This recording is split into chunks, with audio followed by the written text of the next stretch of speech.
자, 만약에 이상적인 경우라면 프레시전, 정밀도가 높고 그리고 리콜, 재현율도 높은 알고리즘이 가장 좋은 거겠죠.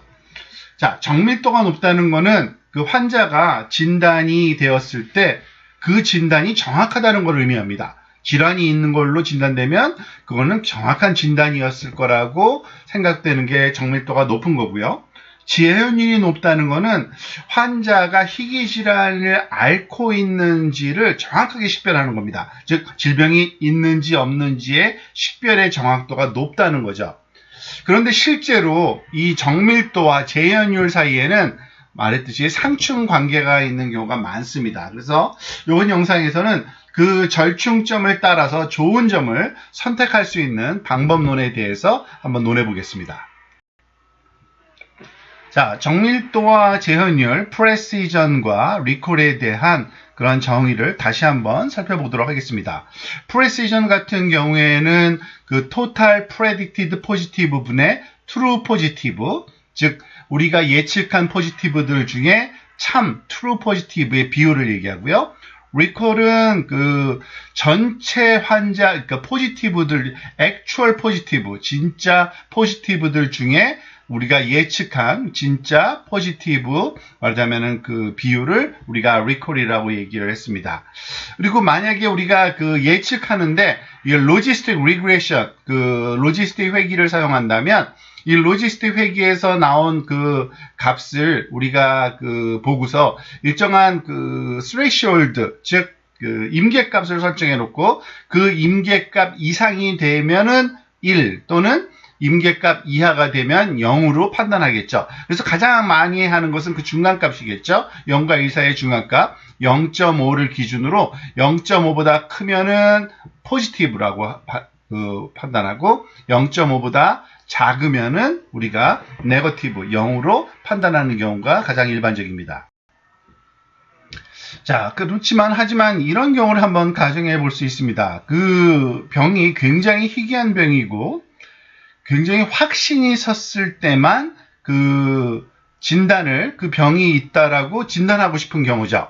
그러니까 예를 들어서 환자를 진단할 때 만약에 그 환자가 그런 병이 있다고 진단하면은 예를 들어서 굉장히 침습적이고 또는 그 아주 값비싼 치료를 반드시 해야 되는, 그렇지만 병의 질병이 말하자면은 그 초기에는 적극적인 치료를 하지 않아도 된다면 이와 같이 아주 확신할 경우에만 우리가 질병을 진단하는 게 바람직할 경우입니다. 자, 그렇게 된다는 얘기는 뭐냐면 우리가 0.5를 기준으로 하는 것이 아니라 더 높은 그런 값을 가질 경우, 즉 70%의 확신이 있을 경우에만 우리가 말하자면은 그 그러니까 질병이 있다고 판단하고 70% 이하일 때, 0.7 이하일 때는 질병이 없다라고 말하자면 판단하는, 즉 임계값을 더 높게 설정함으로써 이와 같은 우리의 그 태도를 말하자면 정할 수가 있을 겁니다. 자, 그렇게 되면 어떤 현상이 발생하냐면요, 그 프레시전이 좀 높게 올라갑니다. 즉, 왜 그러냐면 우리가 웬만해서는 그 true로 판단하지 않기 때문에, 그러니까 포지티브로 판단하지 않기 때문에 일단 분모가 좀 작아지고요. 그렇지만은 어쨌든 확실한 경우에만 우리가 판단을 하는 거기 때문에 거의 모든 경우가 말하자면 제대로 된 true positive일 가능성이 높은 거죠. 자, 그렇지만 그 반대로 리콜은 또 낮아질 겁니다. 왜냐하면은 그 실제 병을 갖고 있음에도 불구하고 그 병을 말하자면은 그 놓칠 수 있는 그러한 경우가 좀 종종 발생하겠죠. 그래서 이와 같이 그 임계값을 높이는 거는 결국에 프레시전을 높이는 효과하고 있지만, 그렇지만은 리콜은 이런 낮추는 그러한 그 효과가 또 동시에 발생할 수 있다는 얘기입니다. 물론 더 극단적인 경우로 0.9를 기준으로 해서 완전히 확신할 경우에만 말하자면은 그 1로 판단하고, 그럴 때는 뭐 1분의 1이 돼서 프레시전이 1에 가까울 테죠. 그렇지만은 그 리콜 같은 경우에는 실제 true positive 값이 좀 작게 잡히는 바람으로 실제 그 actual positive 중에 좀 더 안 잡히는 사람들이 생기기 때문에 좀 낮은 값을 가질 수밖에 없을 겁니다. 자, 이번에는 그 반대의 경우를 한번 생각해 봅시다. 너무 많은 사례를 놓치는 것을 피하고 싶다. 즉, 희귀병이 있는데 그 희귀병을 갖고 있는 사람의 케이스를 놓치는 것을 피하고 싶은 경우죠. 그래서 조금이라도 의심이 되면 그냥 그 병이 있다라고 판단하고 싶은 경우입니다. 사실 치료 자체가 말하자면 너무 침습적이지 않거나 또는 고통스럽지 않아서 비용도 많이 안 든 경우, 그렇다면은 질병을 치료하지 않고 방치하는 것보다는 훨씬 더 치료가 그 안전상의 이유 때문에 좀이라도 의심스러우면 그냥 치료를 실시하는 게 나은 경우죠. 만약에 그런 경우라면 우리가 이러한 threshold를 조금 낮추면 됩니다. 즉, threshold를 이제 0.3 정도로 낮추게 되면은, 즉, 거의 모든 경우에 우리가 말하자면은 질병이 있다라고 조금이라도 의심되면은 판단을 하게 되는 거죠. 자, 그렇게 되면은 아까와는 거꾸로 예상할 수 있듯이 프레시전이 오히려 낮아지게 됩니다. 왜 프레시전이 낮아지냐면 우리가 조금이라도 의심이 되면은 포지티브로 놓기 때문에, 즉 predicted positive 분모가 굉장히 커지게 되는 거죠. 그래서 precision이 좀 낮아질 거고요. 그 반대로 recall, 즉 재현율은 오히려 높아질 겁니다. 즉 그 환자들 중에서 놓치는 환자가 하나도 없는 거죠. 그래서 액츄얼 환자 중에 true positive로 선정되는 사람들의 비율이 거의 굉장히 높아질 거기 때문에 오히려 recall은 높은 그러한 양상을 보이게 될 겁니다.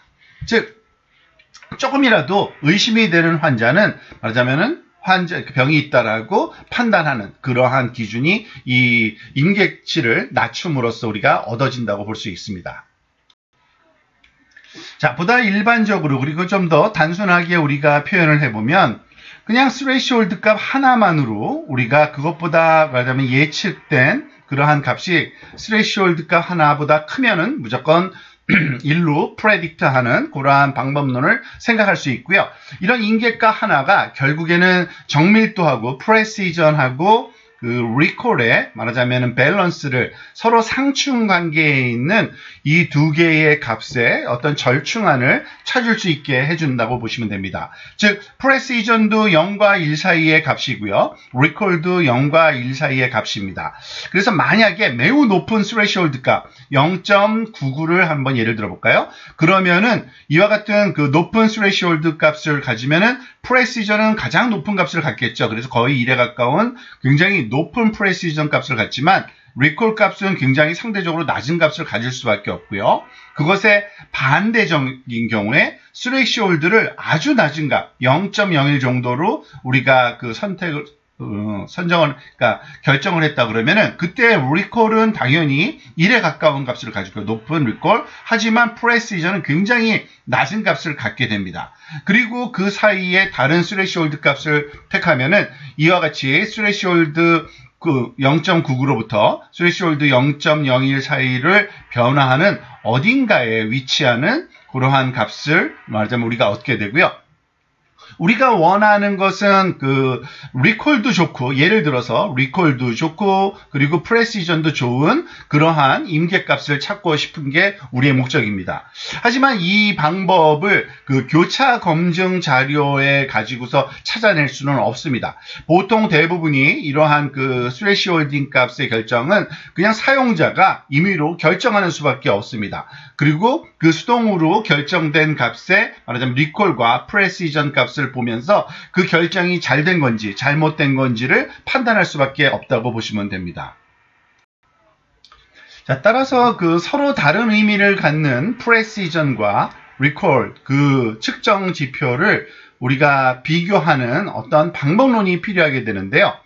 즉, 정밀도하고 재현율에 우리가 원하는 것은 두 개가 다 좋은 겁니다. 하지만 그것을 두 개가 다 좋은 것이 서로 상충관계에 있으므로 이것을 하나로 결합해서 우리가 평가하는 방법론이 있는데 그게 바로 F1 점수, F1 스코어라고 부르는 겁니다.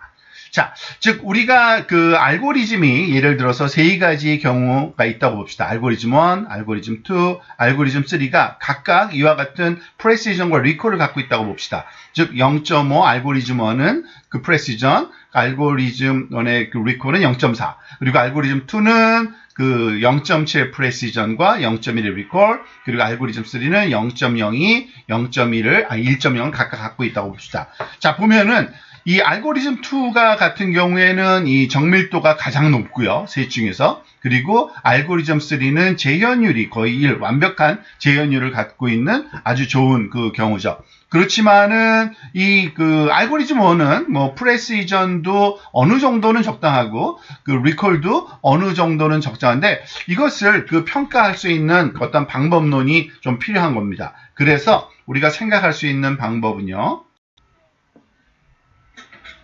아마도 그 평균을 생각할 수 있겠죠. 물론 이게 그 좋은 방법이 아니라는 게 바로 드러나긴 합니다만 별로 권장하지 않습니다. 즉 평균을 한번 내보면요. 재현율과 이 정밀도를 더한 다음에 2로 나눠주면 계산을 하면 이렇습니다. 첫 번째 거는 0.45, 두 번째 건 0.4, 세 번째 건 0.501. 그 중에 제일 큰 값이 사실은 이거죠. 그렇지만 지금 가만히 보면은요. 재현율은 1로 거의 완벽하지만 정밀도가 너무 낮은 경우입니다. 사실은 알고리즘 3 같은 경우에는 그냥 그 아무런 그 알고리즘 생각 없이 항상 그 병이 있다라고 Y는 1이라고 말하자면 우리가 판단하는 가장 그러니까 간단한 생각 없이 하는 판단일 경우에 바로 이와 같은 그 프레시전과 리콜을 얻을 수 있는 그런 알고리즘이기 때문에 평균이 가장 높음에도 불구하고 절대 유용한 알고리즘이 아니란 걸 알죠. 그래서 사실은 그 에버리지와 그 정밀도와 그런 재현율의 에버리지를 구하는 것은 별로 우리가 권장하지 않는 방법이라고 이해하시면 되겠습니다. 자, 대신에 사용할 수 있는 그 정밀도와 재현율 결합하는 방법의 가장 일반적인 방법은 F1 스코어라는 이러한 계산 방식입니다. F1 스코어는 그 정밀도와 그 재현율을 결합하는 방법이지만 더 낮은 값을 좀 강조하는 그러한 그 결합 방법입니다.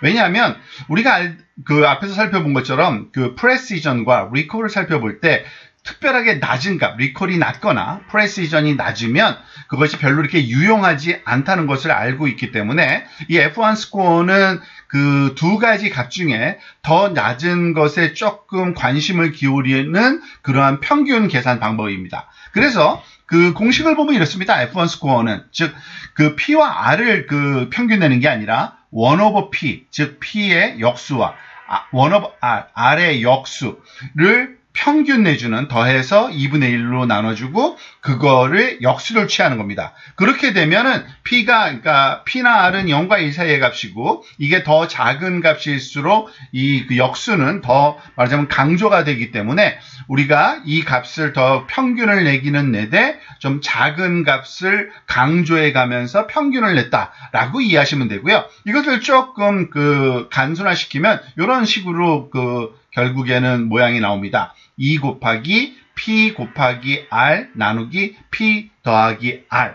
그리고 그 계산을 해보면 이렇습니다. 즉 0.444가 나오고요. 첫 번째 알고리즘은, 두 번째 알고리즘은 0.175, 세 번째 알고리즘은 0.039. 자, 보다시피 이 그 평균 값이 그 프레시전과 리콜 둘 중에 조금 작은 값에 근사한 그러한 평균값이 나온다는 걸 알 수 있죠. 특히 여기 0.1이었잖아요. 두 번째 알고리즘은. 근데 0.175 그리고 이 세 번째 알고리즘의 작은 값은 0.0이었는데 그것과 가까운 쪽인 0.039이라는 그러한 그래서 이 세 가지 값을 비교해 보면은 F1 스코어에서는 첫 번째 알고리즘이 가장 큰 값을 갖죠. 그래서 이것이 그 나머지 두 알고리즘보다 훨씬 더 나은 알고리즘이 될 수 있다는 것을 알려주는 아주 좋은 지표가 바로 F1 점수 스코어입니다. 또 다른 그 수학적인 표현 방법으로 사실은 이 평균 공식은 잘 알려진 또 공식이기도 합니다. 하모닉 민, 우리나라 말로는 조화 평균이라고도 얘기를 하는데 굳이 뭐 이 의미는 별로 알 필요 없고요. 이 조화 평균 자체도 사실은 좀 작은 값을 더 강조해 가면서 평균을 취하는 방식이다. 그리고 그 조화 평균 방식으로 그 소위 리콜과 프레시전을 평균 낸 게 F1 스코어다라고 이해하시면 되겠습니다. 자, 그래서 이번 주는 지금까지 머신러닝 시스템 구축하는 방법에 대한 실용적인 팁과 그리고 조언을 많이 우리가 다루었는데요. 이런 아이디어를 잘 적용하면 머신러닝 알고리즘을 구축하는 데 매우 아주 효과적인 그러한 방법이 될 겁니다. 다음 주에는 또 다른 기계학습 알고리즘 중에 강력한 그 방법이 있는데요. 사실은 상업적인 그러한 소위 개발 과정에서 많이들 사용하는 그러한 고급 기술의 목록의 가장 위에는 신경망과 함께 또 의사결정 트리, 디시전 트리라는 알고리즘이 있습니다. 그래서 다음 주에는 그 디시전 트리 알고리즘까지 배워서 여러분들이 성공적인 애플리케이션 구축하는데 또 다른 강력한 기술 하나를 구비할 수 있게 되기를 바라겠습니다.